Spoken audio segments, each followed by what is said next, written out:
kabar kalian semuanya? Baik dong pastinya. Pasti. Nah, kali ini kami dari Ukama Parza akan menemani kalian semuanya untuk belajar mengenai menjalannya wabah COVID-19 di Indonesia melahirkan kebijakan pemerintah, kebijakan mengenai pembatasan kegiatan di luar rumah, kebijakan social distancing, physical distancing, dan work from home. Namun, sangat disayangkan karena peredaran gelap narkoba tetap merajalela. Penggunaan narkoba secara sembarangan tetap permasalahannya meningkat. Lantas bagaimana mengenai kejahatan narkoba? Kejahatan narkoba termasuk kejahatan terorganisir, kejahatan lintas negara, dan kejahatan yang serius, yang mana dapat memberikan kerugian yang sangat besar dari bidang kesehatan, keamanan, ekonomi sosial, dan dapat menghilangkan potensi generasi muda unggul di masa yang akan datang. Narkoba adalah singkatan dari narkotika, psikotropika, dan bahan adiktif. Nah, dari tiga macam ini, yang pertama adalah narkotika. Narkotika sendiri adalah zat atau obat yang berasal dari tanaman atau bukan tanaman, baik sintesis maupun semi sintesis, yang bisa menghilangkan kesadaran dan mengurangi rasa sakit. Yang kedua adalah psikotropika. Nah, psikotropika ini adalah zat atau obat baik alamiah maupun sintesis yang bisa berpengaruh terhadap susunan saraf manusia melalui khasiat psikoaktif. Dan yang terakhir adalah bahan adiktif. Bahan adiktif sendiri adalah bahan atau obat yang bisa membuat orang Narkotika. Berdasarkan Undang-Undang Nomor 35 Tahun 2009 Pasal 127, narkotika dibagi menjadi 3 golongan, yakni golongan 1, golongan 2, dan golongan 3.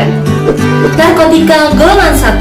Narkotika golongan 1 merupakan narkotika yang benar-benar tidak boleh dikonsumsi, bahkan untuk obat pun. Narkotika golongan 1 biasanya hanya digunakan untuk keperluan penelitian.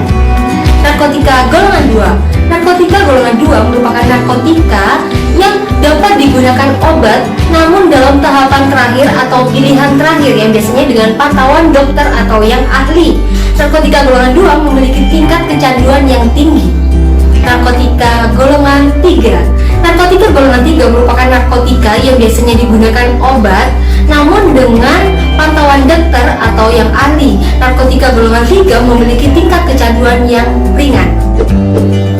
Saat ini sedang maraknya rokok linding dengan tembakau gorila, yang mana berdasarkan uji coba laboratorium, tembakau gorila ini termasuk ke dalam narkotika golongan pertama, di mana narkotika golongan pertama ini bisa mengakibatkan banyak hal yang berbahaya terhadap tubuh manusia, seperti stroke, jantung, dan berhalusinasi.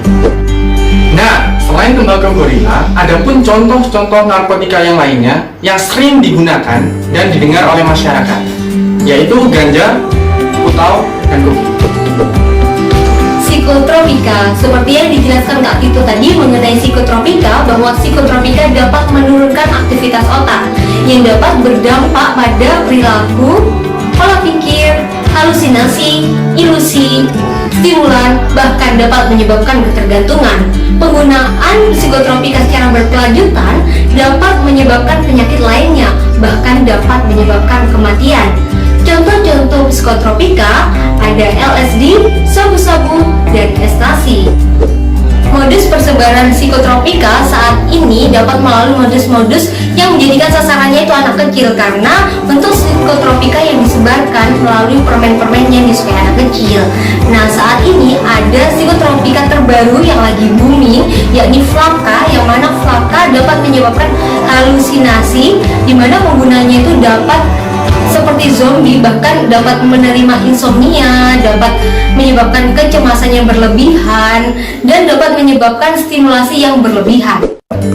Oke, sekarang kita memasuki zat adiktif.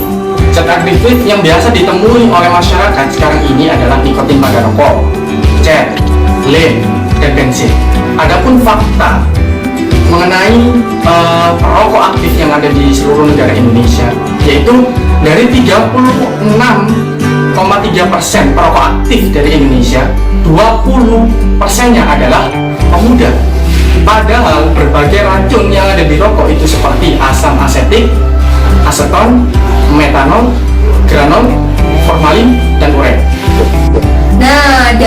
berbagai jenis narkoba yang kita kenal tadi ada narkotika, psikotropika, dan bahan aditif, saat ini dapat dikerucutkan bahwa narkoba sendiri itu memiliki 3 efek utama, yakni yang pertama stimulan, di mana dapat merangsang penggunanya agar beraktivitas lebih semangat. Yang kedua ada depresan, yang mana dapat menenangkan penggunanya.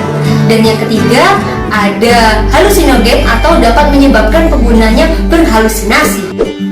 Motivasi penyalahgunaan narkoba sendiri dapat dibedakan menjadi 2. Yang pertama adalah internal dan yang kedua adalah eksternal. Dari internal sendiri, motivasi penyalahgunaan narkoba adalah rendahnya iman dan takwa, dan yang kedua adalah orang tersebut selalu coba-coba. Sebenarnya iman dan takwa seharusnya menjadi tolak ukur seseorang itu harus melakukan apa yang ada di dalam kehidupannya. Dan yang kedua adalah eksternal. Eksternal ini seperti salah pergaulan, yang kedua pengaruh lingkungan, dan yang ketiga adalah kurangnya perhatian dari kedua orang tua. Oke, semua itu adalah informasi dari kita berdua. Semoga itu sangat menginspirasi kalian dan bermanfaat bagi kalian. Dan di generasi milenial seperti ini, jangan sampai kalian terjerumus oleh narkoba. Betul sekali, kita generasi muda adalah harapan bangsa. Hidup adalah pilihan, tinggal kita memilih mencoba narkoba atau terjerumus di dalam jurang, atau tidak sama sekali mencoba dan berprestasi untuk bangkit di atas bukit.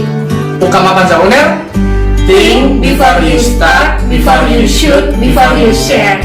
Oke, terima kasih, dadah.